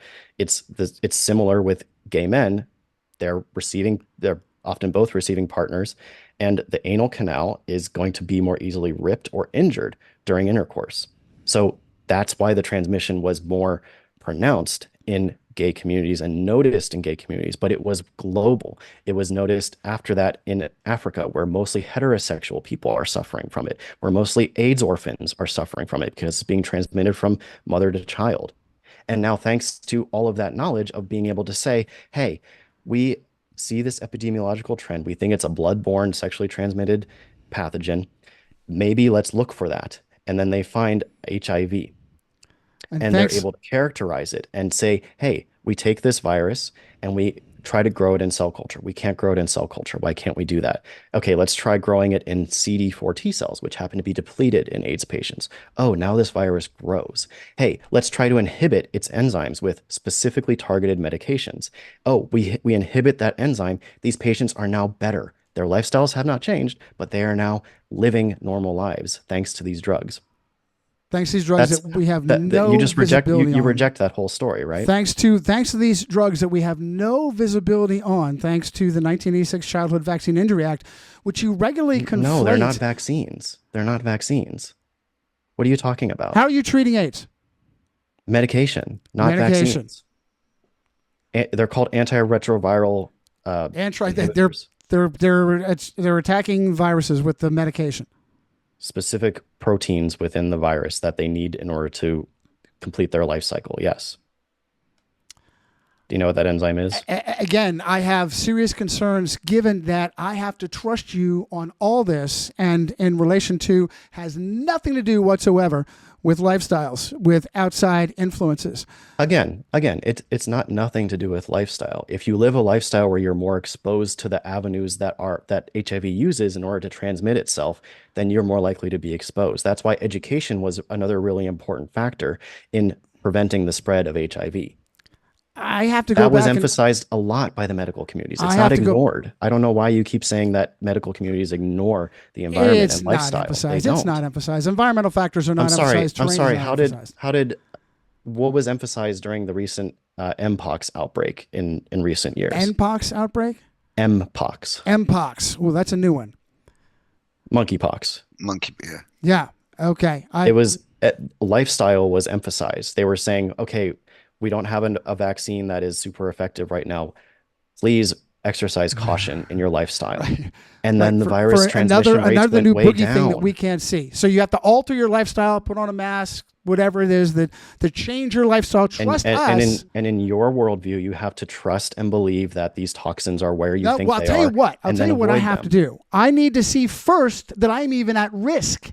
I don't want to be scared by an entire system that tells me, "Oh, you're going to die. You're going to have this effect. You're going to have this illness. You need to change your behavior now to preempt this illness." And this system is definitely not corrupt, definitely not co-opted. You But have then to you just radically turn around alter and your believe lifestyle. people who tell you that to be scared of all these toxins that you also can't see. I don't understand how this That how not this is even anywhere. No internally one does consistent. that. No one does that. There are people that Sure, they maybe do. in Kaufman on the Kaufman does fringes. it a lot. Kaufman does it a lot. Give He me says- examples of he says- invisible he says- toxins he says- scares people with. He says he says you're living in a toxic soup. There's all these toxins here. Buy my supplements that are really expensive. And Hey, I don't I'm know not going to what's in them. defend any supplement hawkers. I'm definitely not defending supplement hawkers. That's that has really little. That is That's how he not makes terrain his, theory. That's how he makes his money, man. That's Yeah, like, no, I'm not that's how defending he- that. I don't defend it. There are a lot of these people are very questionable in the supplement hawking. I'm not questioning. I'm talking different. I'm talking terrain. I'm talking how let's look at the pandemic, okay, and how people had to shelter in place when they weren't even proven. Oh, how do you know that you had coronavirus? You had to be tested. You had to have the polymerase chain reaction go in where the guy that invented it said with the right number of cycles, I might as well be a No. Buddhist. You can find anything and No. everyone. Don't shake your head. How am I wrong? It's not true. He was wrong about that. Yeah, you can Okay. run PC. Do you use I the can- PCR I to can- find the coronavirus? I can run PCR on a negative sample for 70 cycles and not find what I'm looking for. He It was doesn't- wrong it's- about what he invented. He was Yes, wrong about he- what he invented. Yes. Okay. Because we also rely? Why- don't use regular PCR to diagnose people. We use quantitative PCR. Why which do he you did use not invent. PCR at all to locate and to find HIV and or coronavirus? These are the two big, scary viruses that in our generation, in our lifestyle. I think it's very suspicious What do you that mean? you use why? a process. I mean, it's a technique that. Do you know what it does? Do you know what it detects? Tell me, doctor of microbiology. Tell me what it detects. I mean, like you have to. This is like I have to if trust. you- I know. I have to trust. That's the problem. No, it's that you're not even curious enough to like look at. Is that what it is? What we scientists say. I'm not Because curious when I have my because you job don't- telling me you- I'm going to get you're- fired unless you're I take this repeating- vaccine. you're re- That's you're why I'm repeating- curious. You're repeating stories that you've heard and you don't. Dude, even know just the address basics. it. Don't tell me what stories I will, false I stories will, I'm but let repeating. me- Just address I will, the actual. I will, but calm down. Let me talk. Because I hear the same. It's like a script. I hear it all over and over. It's not a again. script. Just Kerry address it. Mullis invented it. He said this. Therefore, I don't have to look into what PCR is or what it does, or even how it's used today and how it's different from how he used it back in the day. It's like if you go onto a basketball court and say, "All you refs, I don't need a metaphor. Tell out me of why here. Kerry Mullis is All wrong you- about his own process. All you refs are out of here." Tell me why and- Kerry Mullis is wrong about his own process. Listen, it's like going onto a basketball court and saying, "All you refs are wrong. Get out of here." I'm gonna Dan, ref I this don't game." need a And then the metaphor. sidelines Tell are me how when screaming at Kerry you to Mullis call says, like a if I traveling increase call. the And you're like, cycles, I "What's can find traveling? anything I and don't even know anyone. what traveling is. Kerry Mullis was wrong because we can do experimental methods today to show that he was wrong. If I have a sample that is negative for a biological sample that is negative for a virus, I run PCR for 80, 70 cycles. It's negative. It's not going to be positive. He was wrong to say that you can find anything in any sample using PCR because he himself was an HIV/AIDS denier. He was not right. He was not right an in the head. HIV/AIDS denier. Let's go Yeah, ahead he and thought- put him in he- a little cubby hole and say that the guy that gave us the methodology through which we find the invisible thing that I have to trust you, the experts, on, he didn't even know what he was talking about his own process. He didn't, because you're putting him in a cubbyhole of an inventor who knows what he's talking about. I'm looking at what he actually Why would he know said about his own and what invention? we can actually do with it. Why would he Because know he about his didn't own invent invention? qPCR. He didn't invent quantitative PCR. That's what we use today. It's much more accurate and sensitive than regular PCR. You Right. cannot just find anything with it. So when you find a piece of nucleic acids, which I know you don't know that this is what it's used for, but when you find a piece of nucleic acids that is very specific for a virus that you can't find in human cells, you can't find in any other biological sample, it's only existing in the context of a viral particle, then you know you have that particular viral particle. And when you test someone with that method, you can say you are infected. You may not be sick right now, you may not have symptoms, but you are infected and you should act accordingly so that you don't spread it to other people. Here's my concern, because what you're talking about is 100% trust. I can't do any of that on my own. I have to 100% trust the integrity of science. Observable, testable, repeatable, which it's not. We've got guys like Paul Offit that you have gone. It's very much you repeatable. have picked of all the people to interview. You interview Paul Offit. Paul Offit is basically Mr. Vaccine. Back in 2008, CBS News did a report on him. He had $1.5 million in profits on a vaccine patent. Okay, because he invented a vaccine. Oh, well, by all means, he should be a millionaire. Then he should be a millionaire with no conflict of interest in relation to. And he's the exact guy that I want to interview on the validity of the virus vaccine paradigm. Back to, you have yet to address the 1986 Childhood Vaccine Injury Act. There's no industry in the world that has blanket liability. When Bill Gates, the new vaccine... There's no blanket liability. What the Vaccine Injury Compensation Program did, I'll explain for you, because this is a story you've been told, and I'll tell you what actually happened. The Vaccine Injury Compensation Program is meant to be a no-fault system where people who think that they have been injured by vaccines can go to sue that the court, government, can sue the taxpayer, can go to that court, which is funded by pharmaceutical industries who pay an excise tax on every vaccine that they sell. So it's funded by them. People can go to this court and they just have to show that they were injured in close proximity to receiving a vaccine. It's not even that complicated. And then they get compensated for it. But other countries don't have similar vaccination liability programs.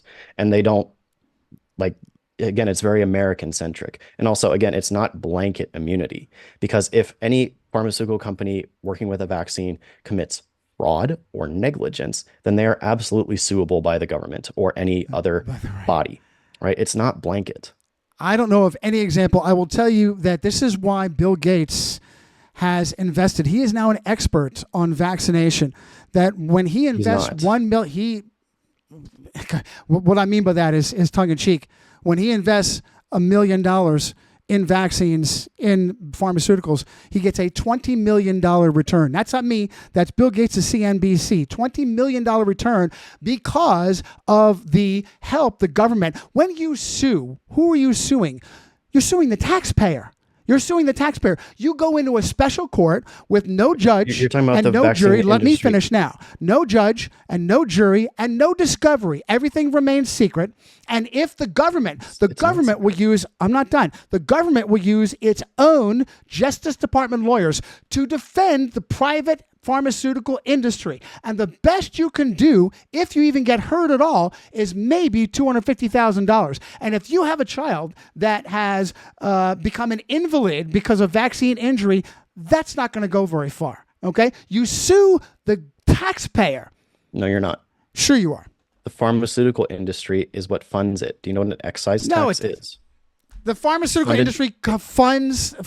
No, it doesn't. Tell me exactly what the 1986 Childhood Vaccine Injury Act has. The pharmaceutical industry funding this. Funding what? Where does it get its funding? The compensation program. From the taxpayer. No, it's from an excise tax. Sure, it does. As a matter of fact, the United States government on your behalf has spent $4 trillion. You have paid $4 trillion, not the pharmaceutical industry. Excise taxes that the pharmaceutical industry pays whenever they make right. Well, what is it? 75 cents on each vaccine, and it's funded completely by that. No, the taxpayer funds it, brother. The taxpayer funds it. Why do you think this?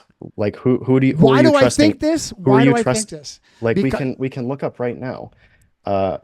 How is wait. We can go on the internet and look for anything negative about the coronavirus. No, we can't. It's completely wiped out. Look up anything negative about wearing a mask or taking the vaccine. We said at the beginning we're not going to get emotional, and now you're yelling at me because I'm correcting you. I can't help it. You know what? You're 20 minutes over time, so I'm probably a good place to stop. You guys both have done great, Johnny. Let them. Funded by an excise tax, not the taxpayer. What's it called again for people to look up for themselves? So the Vaccine Injury Compensation Program is funded with an excise tax. An excise tax is a tax on the company, that they Why pay is there a every time they special sell process at all? sell an item. Why is there a special process at all where you go into a government courtroom and they don't have to even appear? The pharmaceutical company doesn't even have to appear. Because before the Vaccine Injury Compensation Program, the U.S. is very litigious. No, unlike I'm talking other about the countries. 1986 Childhood Vaccine Injury Act, not the compensation program. It's the same thing. The Injury Act made the compensation program. It's the same thing we're talking about. Okay. You're gaslighting. So before that, there were lots of frivolous lawsuits based on misinformation and disinformation. A documentary called Vaccine Roulette spread a lot of misinformation. So you're saying the justice system doesn't work? Vaccines. Sorry? You're saying the justice system doesn't work. Lawsuits, frivolous lawsuits that succeeded and cost the pharmaceutical industry money because the judges and juries just didn't know what they were doing. They didn't succeed. What was happening was that there were lots of frivolous lawsuits being filed against pharmaceutical companies that they would have to pay for, not because they lost, but because they have to pay lawyers in order to actually represent them in the case. And also, all the misinformation was causing people to not want to get vaccinated. As a result, there were lots of outbreaks of pertussis, which killed a lot of children, dead kids. Right. And then we need liability protection. So what the pharmaceutical industry said is, oh, you know what? We're not going to deal with this. We don't want to make vaccines anymore. Like, forget it if people don't want them. And the government said, we can't have outbreaks of pertussis killing kids. So they created this compensation program. Again, you don't have this in other countries. You don't have these compensation programs in other countries, right? But they still vaccinate. So this power dynamic boogeyman story that you're creating for the U.S. I'd say pertussis doesn't apply to other countries. I'd say pertussis is a boogeyman story. I'm not saying that the illness is boogie. I'm saying that it's being spun. Once again, we have to trust you. We have to blanket cover. We have to give them a protection no other industry has, so that they can do things that are completely secret that I can't verify myself. So, for instance, when peasants, well, give me some examples. When peasants are pooping in the street and living in bad life conditions, it's not what their environment is. It's bubonic plague. When livestock is being treated with arsenic as an insecticide, it's not arsenic, it's anthrax. When we've already covered my concerns about the Spanish flu. When kids are running under DDT sprinklers, it's not DDT, it's polio. It is polio because DDT doesn't cause I have to trust that you found it. Does. Yeah, it has nothing to do with new insecticides that affect the neurological system. It feels like you want to just say that you don't trust experts, and you're using that as a blanket. I'm not blanketing. We can just say that interesting and cool and helpful to the human race. I don't know why you would not dismiss been it without even learning exploited the at all. basics When to I it. have to 100% trust science for And things, you're there's 100% no way that I trusting can the prove people who tell you myself. that It would toxins never are be causing your exploited. illness. They have a white lab coat on. They would never lie to me. They would never try to poison me or rob me. They have a white lab coat on. They have I don't all think these that spinning way. tubes. That's a cartoonish way to look at the world. I don't think that way. Absolutely. So what industry do you blindly trust? We talked about computer repair. We talked about car repair. What industry do you blindly trust to never make a mistake, to never have an agenda? None of it's really blind because we look for the results, right? But we have to trust. And the results can never be compromised. They can never be corrupted. They can never be bought. We have to trust in things to an extent, right? And that doesn't mean things can't be corrupt, but that corruption in science gets called out because others try to build off of it, right? So when others who read a textbook, but the thing is, you're dismissing these things without understanding them. Is what I'm seeing. I just don't know what I'm talking about. I'm good, well, Vinny. If you have anything else, I'm good. We've shown that here that you're not really. Obviously, listen, I need to go and study microbiology. I need to be licensed and accredited, that I have been indoctrinated before I can fully understand what I'm talking about. All right, I'll jump in here. First off, I thought for over an hour you guys did great. We were doing good. It's my fault. I'm Italian. I take responsibility for going Italian off. too, so all three of us are Italian. All right. I take responsibility. I do have one more thing. Maybe we could is Kennedy.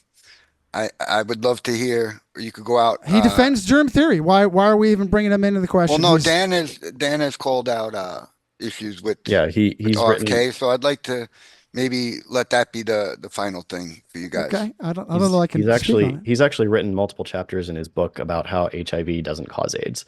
Hmm. And he entertains terrain theory way more than what he would like you to believe. He also his company, Children's Health Defense, while he was still head of it, published articles claiming that polio was a toxin and not a virus. So he's an idiot. He's an he idiot should because not, he believes that.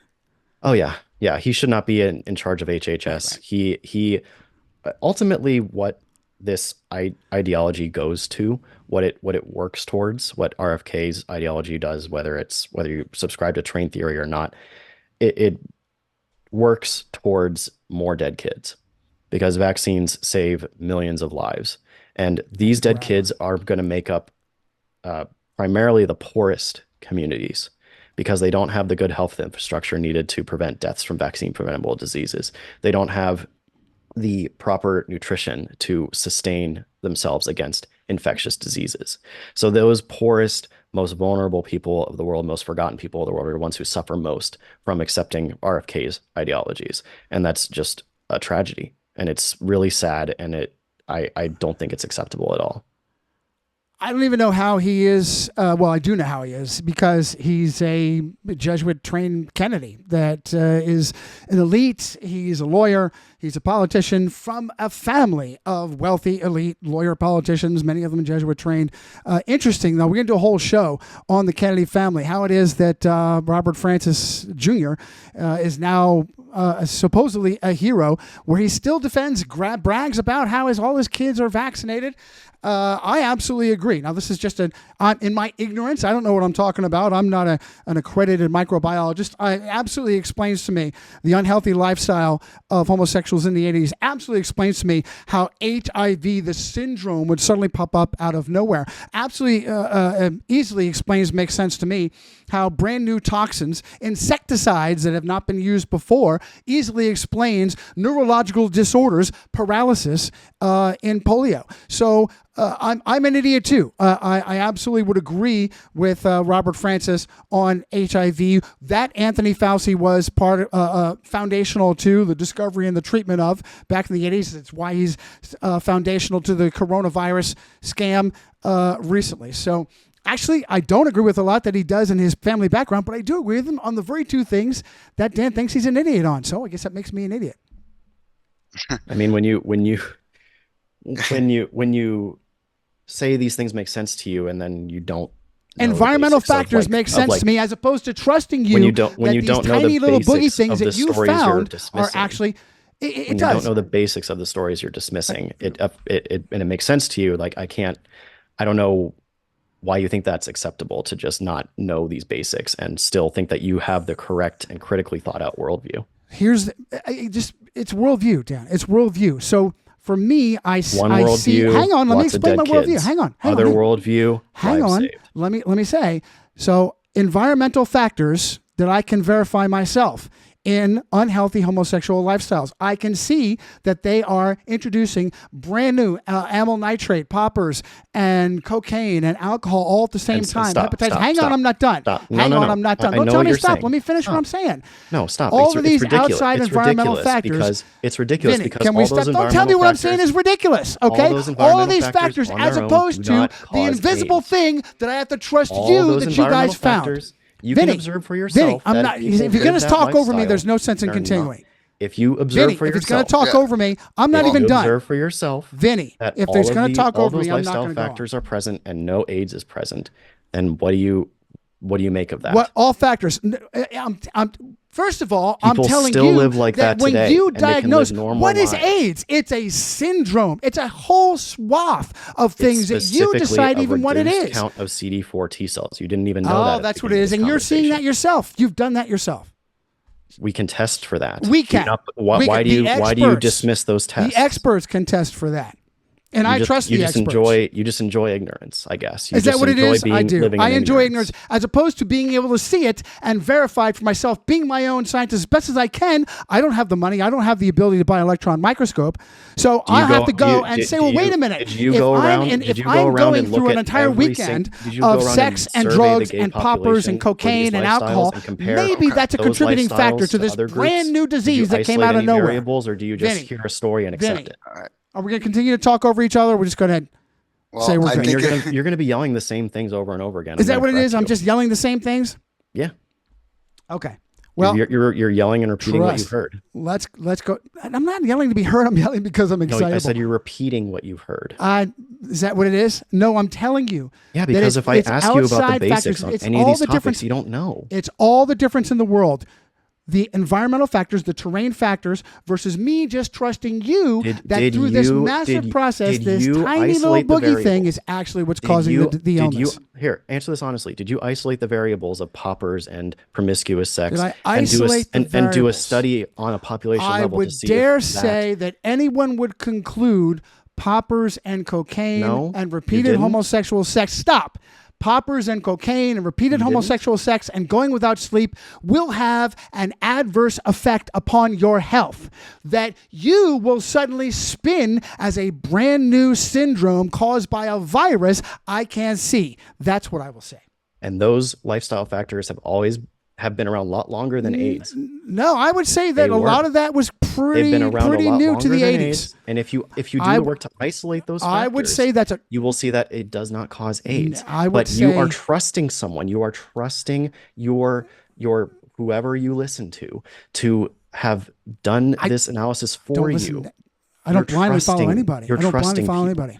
You clearly do because you don't know the basics. Is that what it is? I'm just ignorant. No, you're repeating the same script stories that I hear. The cultural trends in the homosexual community. I'm gonna go relieve my wife of my kids. Excuse me, Dan. Ready? Hold on, George. He's got to go, George. Let him go, pal. You can stay on for me and Vinny. Dan, I wanted to say thank you. I really appreciate it. I do appreciate you coming on, Dan. Thanks. I you could have looked at me and said, "This guy's a nobody. Why am I even coming on with this guy?" I do appreciate that. No, but Dan, you can tell Andrew and Tom and people that they're cowards and they don't. Yes, they don't talk to me either. Okay. I will tell them. No, and that's why you deserve respect. I mean, Dan was like, "I will debate anyone." So, I mean, he deserves his credit. His YouTube channel is Debunk the Funk. Dan, I think you're way better than Professor Dave to me and these other guys. I really appreciate your patience and the way you handled yourself. I thought you guys did great to show both sides the mindset, and I just wanted to thank you, Dan. I do. I thank you as well, Dan. I apologize for getting Italian. And you went way past. Thank you for staying long, and I'm sorry for getting excitable, pal. It's all right. We can talk more if you want, but I appreciate you, Vinny. I'm going to go relieve my wife of my kids now. So all right, man. Appreciate it. What she wants to do.